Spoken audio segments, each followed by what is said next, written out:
Hey, what's up, everybody? Tito here, and I wanted to talk to you guys about the Samsung Galaxy A53 from Samsung. I still keep this device in my pocket. This is my secondary device that I carry with me. Um, just because sometimes I like, stepping outside of the Pixel experience and using something else a little bit different. It's always good. It's kind of like a palate cleanser. So it's really good to kind of do that from time to time. And the Galaxy A53 has been a device that, I've been very happy with. So happy that even though the Galaxy A54 is out right now, and I've heard tons and tons and tons of nice things about the Galaxy A54, at the same time, too, I don't see a reason for me to rush and get it and still continue to use my Galaxy A53. Um, so while using it, it's been phenomenal. It's been good. Of course, it does lack in some areas. Obviously, it's a budget device. It's not flagship. It's not meant to be flagship. It's not meant to give you the flagship experience that the flagship brethren as the S series has. That's not the purpose of the A series from Samsung, which is so funny. It's an A series, Pixel A series, Galaxy A series. Yeah, y'all get where I'm going with this, but no, it's a good phone. It really is. If you're really in the market for it, especially if you can find this thing, sub 150 bucks. Very, very good deal on it. I got this one for 125, and I was able to get it unlocked from the carrier. It is carrier. Can't name the brand, but it is carrier. Was carrier locked, and now it's unlocked, so I can use anything from Mobile X to Visible to, you guys get the point. It is a solid device. It does lack in some areas, and the areas that it kind of lacks in is in video with this. Like I've noticed with the recent updates that it's gotten a couple of security patch updates from Samsung. It is on Android 13, and photos is not bad at all whatsoever. Like let me get this out the way. Photos, when I take photos of stuff, they look pretty good for what it's rocking as far as the camera department. Video has gone kind of downhill. I've recorded a couple of videos for this channel using the Galaxy A53, and some of you guys, like even the one that I recorded with the Pixel 7a, and some of you guys said that it made it look super orange.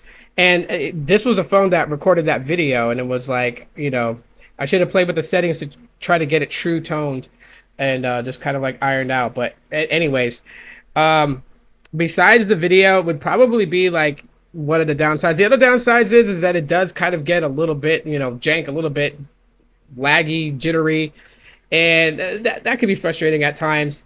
Usually that usually happens when you first boot on the device. So if you power it off, keep it powered off, and then you power it back on for like the first like 5-10 minutes, you're like dealing with a lot of this stutter and lag within the user experience, within the UI. It's very glitchy and laggy in the first 10 minutes upon boot up.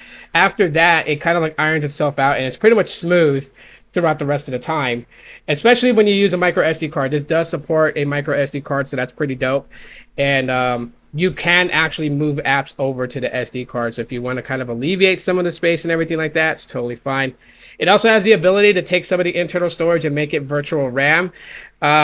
There's always back and forth on this. Some people are like, that's not a very good thing to do. Don't do it. It's, it's going to be a crappy experience. Other people are like, yeah, it saved me. It's made my phone a little bit faster. Use it at your own discretion. I'm not going to tell you guys what to do with your Galaxy A53. If you want to turn on the virtual RAM and add more RAM to it or not, that's totally up to you. Me, I don't have that turned on whatsoever. So the entire 128 gigs of internal storage is completely allocated for internal memory storage and not for random access memory. Other than that, I mean, yeah, for the fact that I don't feel a reason to upgrade from this to the A54 obviously tells you that this is a pretty decent device, because there's not really a marginal difference between the A52 to the A53. You can watch any review video on YouTube about it. You'll hear a lot of people say that there wasn't much of a bump between the A53 from the A52, and the same pattern continues from the A53 to the A54. Other than maybe, like a design change. You don't have this little camera bump right here on the A54. It's all solid flat with just slightly protruding camera sensors, but nothing that's like, nothing like this. Nothing that's like absolutely noticeable. The phone is plastic. For anyone that wants to know, it's not glass. It feels good in the hand. The back is a matte finish. It is a fingerprint magnet for those who actually care about that type of thing. I think fingerprints is just ridiculous to really kind of like make a judgment on. Wipe your phone, clean your hands. If you clean your hands, you're not going to have oily fingers. You're not going to leave fingerprints as badly as you would if you ate like some KFC fried chicken, and then touch the back of your phone. Um, it is a solid phone. I love using it alongside using any of the Pixel devices that I use, and I definitely would recommend it for under 150 bucks if you are wanting to look for a Samsung device with that Samsung experience, but you don't want to pay like an arm and a leg. Definitely check out the A53, and if not, if you want something more newer, then definitely check out the A54. And yeah, you'll be pleasantly surprised on its performance.